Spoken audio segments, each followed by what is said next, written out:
ভাই এটাই কি সেই জমিদার বাড়ি? এটাই সেই জমিদার বাড়ি যেটা এখন বর্তমানে স্কুল না জানি কলেজ হিসাবে আছে, তাই না? পুকুরটা কিন্তু অনেক সুন্দর আর অনেক বড়।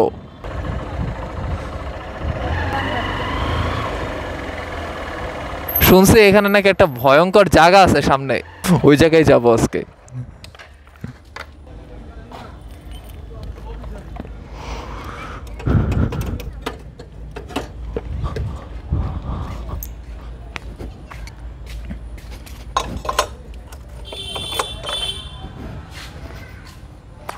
কেমন জানি গা ছিম ছিম করতেছে, তাই না ভাই? ভয়ঙ্কর জায়গা, কয়শো বছর আগের ভাই বাড়ি, আল্লাহ জানে। হ্যাঁ হ্যাঁ, যদি আমাদের কেউ কিছু, এই ভাই কি অবস্থা, এই জায়গায় ঢুকার পর কেন জানি শরীর স্তব্ধ হয়ে গেছে। না এখানে দেখি মানুষ আছে ভাই, ওদিকে যাওয়া যায়?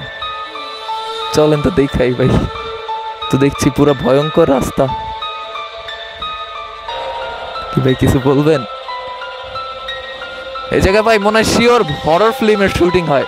এনে যদি হঠাৎ করে ভূত আয়া দৌড়ও দেয়, তাও তো আমরা দৌড়ায় যেতে পারবো না। ওই ঢুকলাম, আল্লাহ লা ইলাহা ইল্লা আনতা সুবহানাকা ইন্নী কুনতু মিনাজ জালিমিন, লা ইলাহা ইল্লা আনতা সুবহানাকা ইন্নী কুনতু মিনাজ জালিমিন।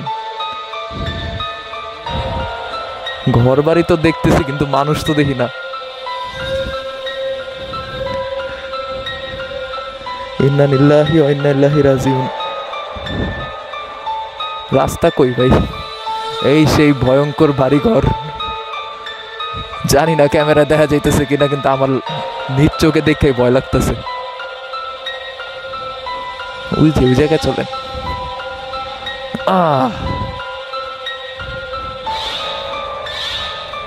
কই আইলাম ভাই?